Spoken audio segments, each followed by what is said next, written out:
এই রিলেটেড অসংখ্য হাদিস আছে, যে কোরআনের আয়াত আছে যে এই সময় আমরা বিভিন্ন ধরনের ফিতনা ফাসাদের মধ্যে পড়ে যাব, নিজের ঈমান টিকে থাকা অনেক কষ্টকর হবে। এই রিলেটেড তোমরা অনেক হাদিস শুনছো ছোটবেলায়, তাই না? বিভিন্ন মসজিদে শুনছো, বদনাম শুনছো। এখানে জানি মনে হচ্ছে আমরা ওই দিকেই ধীরে ধীরে থাকতে হচ্ছে। তো নিজের ঈমানটা ধরে রাখা সবচেয়ে বেশি কাজ। যেহেতু জিরোফোন ব্যাচ থেকে করে আজকের এই প্রোগ্রাম, তাদের উদ্দেশ্যে আমার দুটি কথা। নাম্বার 1 হচ্ছে ইসলাম শুধু মসজিদের মধ্যে সীমাবদ্ধতা না, এটা মনে রাখতে হবে। তোমরা কয়েকদিন পরে গভর্নমেন্টের ভালো ভালো প্রতিষ্ঠানে জব করবা। আমাদের সিভিলের যারা আছে, তোমাকে একটা রোড তৈরি করতে বলা হলো, একটা সেতু তৈরি করতে বলা হলো। তুমি এখানে ইমানদারের সাথে, সততার সাথে যদি এই সেতু বা রোডটা তৈরি করো, এটাও কিন্তু একটা সওয়াবের কাজ, এবং এটা হচ্ছে পার্ট অফ ইসলামের পার্ট। আমরা শুধু অনেকটা মনে করি ইসলাম শুধু আমি মসজিদে নামাজ পড়ছি, যাকাত দিচ্ছি, ইসলামের এরকম না। ইসলাম একটা পরিপূর্ণ সমাজ ব্যবস্থা। তাহলে এখানে আমার সততা থাকবে, ন্যায় বিচার থাকবে। মানে আমার জন্ম থেকে মৃত্যু পর্যন্ত, আমি এখন পর্যন্ত যত কাজ করি, যত কিছু দেখি, সব কিছুর মধ্যে ইসলাম থাকবে। এটাই হলো ইসলামের পাঠ। যখন যে কাজটা করবা সেটাই সততার সাথে করবা, ন্যায়ের সাথে করবা, এটা একটাই পাঠ। এটা আমরা অনেকটা বুঝি না। যাই হোক, আমার মনে হয় এই জন্য আমি করতেছি।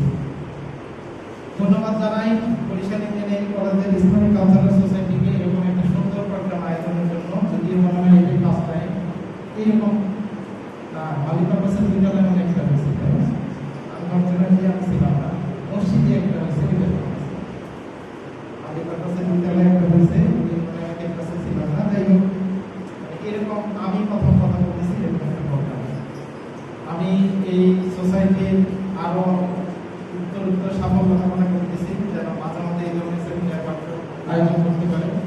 এবং আমরা যেহেতু মানুষ, শয়তানের সাথে আমাদের ব্যাকগ্রাউন্ডিং সবসময় আছে, এই জন্য সবসময় বিভিন্ন নেগেটিভ দিকে আমাদের অ্যাটিটিউড, বিহেভিয়ার সব কিছু চলে যাবে, এটাই স্বাভাবিক। তারপরে যদি আমরা মাঝে মাঝে এই ধরনের কথা শুনি, সেমিনার ওয়ার্কশপে যায়, বাজনাম ফিরে যায়, তাহলে আমাদের ব্রেনটা একটু হলেও পজিটিভ দিকে আসে বলে আমার মনে হয়। আমি তো আর ইসলামিক স্কলার না, বা ইসলামের বক্তব্য খুব বেশি জানি না, টুকটাক বই পড়ি, তারপরে ইত্যাদি পড়া হয় না। এটা অনেক আগে যখন ইউনিভার্সিটির শেষের দিকে মাঝে মধ্যে 2-4টা বুখারী শরীফ পড়তেছি। কারণ হচ্ছে আমাদের ইমাম সাহেবরা বিভিন্ন তরিকার ইমাম, তো আমাদের বাংলাদেশে এক একজন এক এক কথা বলে। আমি বুখারী আর মুসলিম শরীফের নামাজের চ্যাপ্টারগুলো পড়ছিলাম আগে। 2-3টা কথায় আমার খটকা লাগছিল, মনের মধ্যে একটা স্পিড আসছিল। আচ্ছা, দেখি তো আমাদের যে মেইন গ্রন্থ নামাজের চ্যাপ্টার, বুখারী এবং মুসলিমে নামাজের যতগুলো হাদিস আছে আমি সবগুলো পড়ছি। যাই হোক, আমি কনফিউশন ক্লিয়ার হয় নাই। এখানেও মানে বিভিন্ন ক্যাটাগরি আছে, আমরা দেখলে কনফিউশন একই জিনিস আছে। মানে এইটা হচ্ছে ইসলামের একটা সৌন্দর্য। মানে বিভিন্ন কিছু রাসূল সাল্লাল্লাহু আলাইহি ওয়াসাল্লামের সময় বিভিন্ন কিছু ঘটনা ঘটছে, যেটা পরের জেনারেশনে যেন এটা হেল্প হয়। রাসূল সাল্লাল্লাহু আলাইহি ওয়াসাল্লামের সাহাবীরা অনেক সময় একটা আল্লাহর ইচ্ছাই হোক আর যেভাবে হোক, ওই সময় তো একটু অপরাধ হয়েছে না, ওই অপরাধগুলো তো ওই জন্য বিধান নাযিল হয়েছে। এইটা কিন্তু এখন পর্যন্ত আমরা ওটা ফলো করতেছি। ওইটা না হলে তো আমরা ওই বিধানগুলো পাইতাম কি? যাই হোক, আমাদের নামাজের সময় আর খুব বেশি সময় নেই, 5 মিনিট পরে নামাজ। এখন মানে সবাই মসজিদে যাওয়া উচিত, আমরা সবাই নামাজ পড়তে যাই।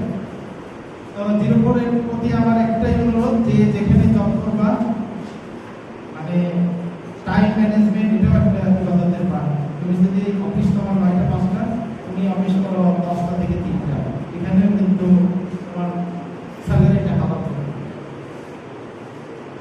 মানে স্যালারি আমরা শুধু ঘুষ খাইলেই অপরাধ করতেছি, ঘটনা এরকম না। আমাদের বিভিন্ন ধরনের এই ধরনের উপলব্ধি থাকার কথা। এই মনে যদি আমি শুক্রের মাংস দিই, 100% কেউ খাবে না। বাংলাদেশে গভর্নমেন্ট অফিসগুলোতে যদি দেওয়া হয় শুক্রের মাংস, কেউ খাবে না, ঘুষ খাচ্ছে। এই দুইটার মধ্যে তো আমারই ডিফারেন্স নাই, কিন্তু আমরা ডিফারেন্স করে ফেলছি। যেটা আমার সুবিধা সেটা দিচ্ছি, এটা প্রবলেম বা যাই হোক। আর কথা বলাচ্ছি না, যেহেতু আমাদের সময় হয়েছে। সবাইকে অসংখ্য ধন্যবাদ। আসসালামু আলাইকুম।